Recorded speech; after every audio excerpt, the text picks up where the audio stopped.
Nous recevons notre panel de journalistes. Vous le connaissez évidemment, Joël Denis-Bellavance, chef du bureau parlementaire de la presse, et Catherine Lévesque, courriériste parlementaire pour le National Post. Alors, bonsoir à vous deux. Bonsoir Catherine. On va parler évidemment d'un set incontournable maintenant, le passage à Tout le monde en parle. Est-ce qu'il y a eu des questions véritablement embêtantes pour les chefs, Catherine? En fait, plusieurs. je dirais vraiment, c'était pas des questions faciles, je dirais, pour l'un ou l'autre. Pierre Poilievre, bon, il a dû se défendre, à savoir s'il était comme Donald Trump.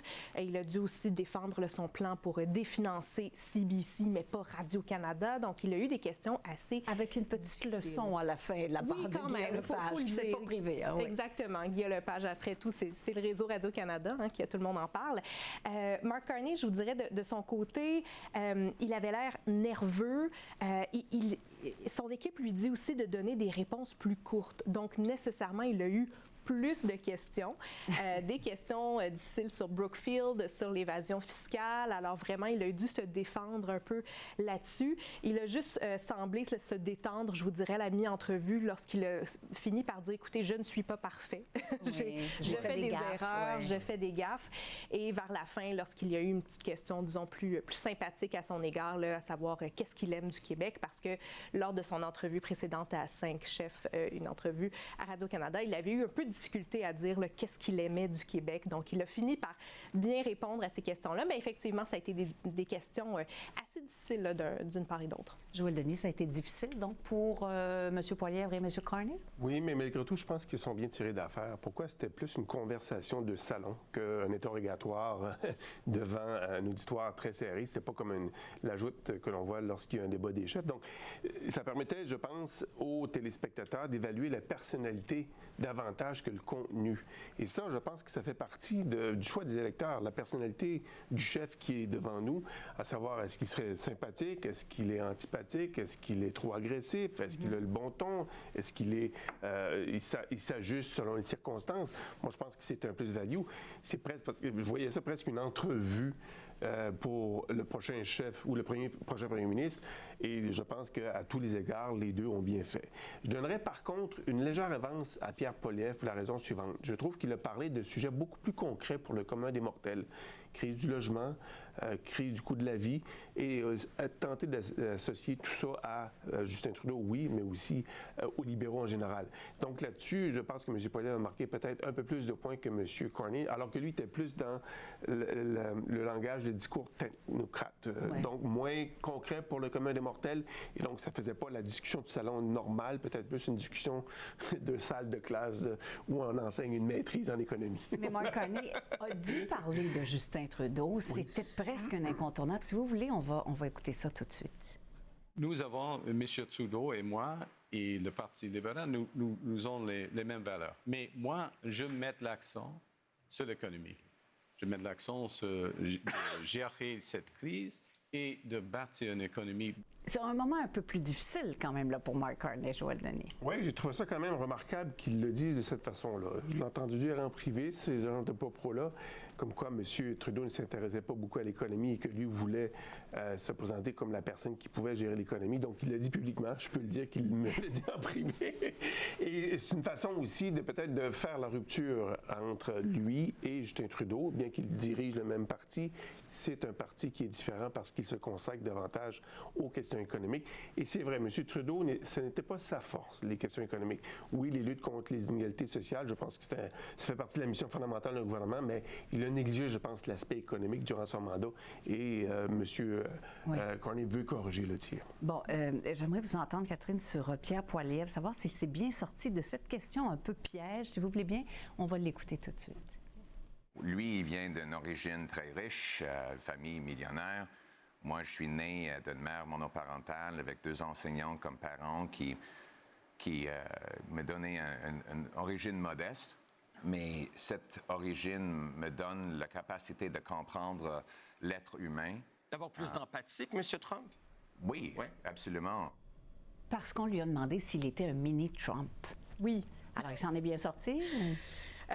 Oui, quand même. Il n'a pas... Bon, je pense qu'il a tenté de faire valoir là, qu'il n'est pas comme M. Trump. Il n'a pas la même histoire de vie que lui. En fait, elles sont très différentes, effectivement. Il vient Mais de ça, milieux personne n'en modestes. doute. Mais les gens, quand on le compare à M. Trump, c'est pour ses politiques. Pas pour sa Exactement, vie. pour ses politiques, mais aussi son ton un peu combatif, un peu très combatif, parfois arrogant envers les médias, entre autres. Mais vraiment, l'image qu'on a vue, là, ce qu'on a vu hier soir, à Tout le monde en parle, c'était un Pierre Poilievre sympathique, souriant, enjoué, qui faisait des blagues. Alors, il essaie vraiment de prendre ses distances là, de cette image de mini-Trump qu'on a de lui. Et je pense qu'à cet égard, bon, il a peut-être... certainement, il n'a pas nuit à sa cause, là, je vous dirais, pour les Québécois. Il a fait des blagues. Il avait l'air sympathique. Il a serré les mains dès son arrivée. Alors, il avait vraiment l'air d'un politicien professionnel à ce moment-là. Mais c'est sûr que cette image-là de mini-Trump va continuer de rester, je crois. Oui, on va lui coller un peu à la... Moi, la révélation qui m'a surpris, c'est quand M. Poilievre a dit qu'il avait déjà parlé à Lucien Bouchard. Oui. Et ça m'a un peu surpris. Je ne pensais pas que M. Bouchard aurait pris le téléphone pour parler à Pierre Poilievre. Peut-être c'est avec la recommandation de Brian Mulroney que M. Bouchard a accepté de parler à Pierre Poilievre pour le conseiller sur la transition entre chef d'opposition et futur premier ministre. D'ailleurs, c'est ce qu'il a mis en valeur. Il a dit que M. Bouchard lui a dit que c'était normal qu'on soit agressif quand on est chef d'opposition, mais quand on se prépare à vouloir occuper un autre poste, il faut baisser le ton, être plus rassembleur. Et on voit peut-être que ça semble avoir affecté hier soir à tout le monde. Oui, tout à fait. J'ajouterais juste que, bon, ça fait quand même plusieurs entrevues qu'il donne, pas à des médias traditionnels, mais M. Poilievre donne des entrevues à des YouTubeurs, dans des podcasts, et vraiment, il met de l'avant ce côté humain. Il parle de sa famille, il parle de sa jeune fille là, qui est autiste. Donc, vraiment, il met de l'avant son côté humain, et ça, je pense que c'est une stratégie délibérée, là, alors qu'il veut justement devenir premier ministre. Continuons à parler de Pierre Poilievre, justement, parce qu'il a dit aujourd'hui qu'il était prêt à avoir recours à la clause dérogatoire pour ramener les peines consécutives. Alors, la question, c'est d'abord, il y a deux questions, en fait. Est-ce que les gens veulent ça et est-ce que c'est bien nécessaire? Commençons par vous, Catherine. Je pense que c'est une politique populiste, hein, comme il en a plusieurs. C'est quelque chose, par ailleurs, qu'il avait déjà dit ou laissé entendre par le passé. Là, il le rend officiel. Hein, il l'a dit devant tous les médias aujourd'hui. Il en fait une promesse. Il en fait une promesse. Et puis, moi, je vois deux problèmes. De un, c'est que, quand on utilise la clause dérogatoire pour des enjeux de criminalité, comme dans ce cas-ci d'avoir des peines consécutives, ça, c'est quelque chose que la Cour suprême du Canada a dit qu'on ne pouvait pas faire, qui était inconstitutionnel.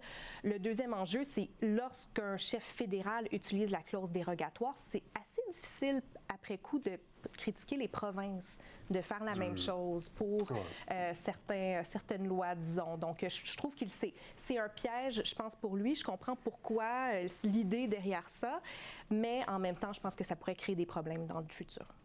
Si M. Poilievre est élu et met à exécution réalise cette promesse, ça deviendra le premier gouvernement fédéral à utiliser la clause de non-obstant dans l'histoire du pays. Seulement les provinces l'ont utilisée jusqu'ici. Et ça voudrait dire que M. Poilievre donnerait une grande légitimité à l'utilisation de la clause de non-obstant à l'échelle fédérale et il devrait le faire à tous les 5 ans parce qu'il y a une fin à soi. Hein. C'est bon pour 5 ans, la clause de non-obstant. L'autre élément, c'est que ça fait toujours partie du discours du Parti conservateur ou des conservateurs qu'il faut y avoir la souveraineté parlementaire. Coûte que coûte. Si le Parlement décide à majorité qu'on doit aller dans cette direction-là, on est prêt à aller jusqu'à la clause de non-obstant pour soustraire la contestation d'une mesure devant les tribunaux. Donc, la souveraineté parlementaire, même sur les décisions imposées par les juges. Est-ce que ça vous surprend qu'il aille si loin en ce moment en campagne? Oui, parce que l'utilisation de la clause de non-obstant est quand même controversée au Québec. Ça soulève de vives questions chez les membres des communautés ethnoculturelles, si je peux dire. Donc, est-ce qu'ils pourraient perdre des votes à cause de cela auprès des communautés, alors qu'ils tentent de faire des percées dans les banlieues de Toronto où se trouvent beaucoup de communautés ethnoculturelles? C'est peut-être... je me pose des questions sur la stratégie à ce moment-ci d'avoir évoqué ça. Peut-être un peu maladroit. Ouais. Bon. J'aimerais qu'on parle d'un sondage, parce que des sondages, il y en a beaucoup dans cette campagne. Celui-ci, c'est un sondage Main Street qui donne cette fois-ci, et si je ne m'abuse, c'est la première fois, une avance, depuis le début de la campagne, une avance aux conservateurs, 43 pour les conservateurs, 40 pour les libéraux. Que penser de ce sondage-là, Joël Denis? C'est le premier, comme vous le soulignez, qui indique que les conservateurs sont en avance. Donc, on verra s'il y a d'autres sondages qui vont dans la même direction. Ceci dit, je ne sais pas si ce serait suffisant pour donner un gouvernement majoritaire aux conservateurs, parce que le vote conservateur est beaucoup moins efficace que le vote libéral, qui est plus concentré.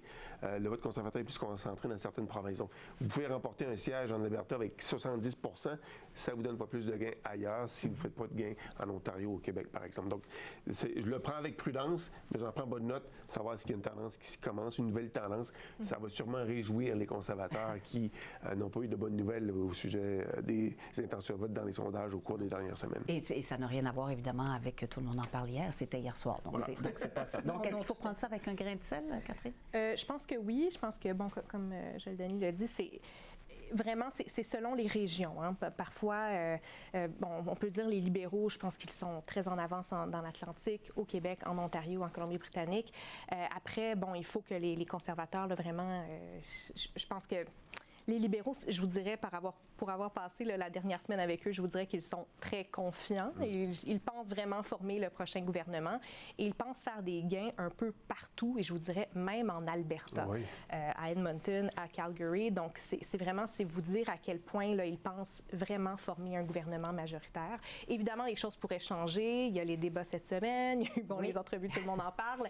Mais la réalité, c'est que vraiment, je pense que ça va être assez difficile, à moins qu'il y ait une nouvelle tendance qui se dessine, là, selon ce sondage Main Street. Mais vraiment, même parfois quand les conservateurs sont en avance, là, ça ne veut rien dire en termes de sièges. Voilà. Alors évidemment, je ne vous demanderai pas ce qu'on surveille cette semaine. On surveille les débats et on surveillera ça de très près. Merci beaucoup. À bientôt. Catherine.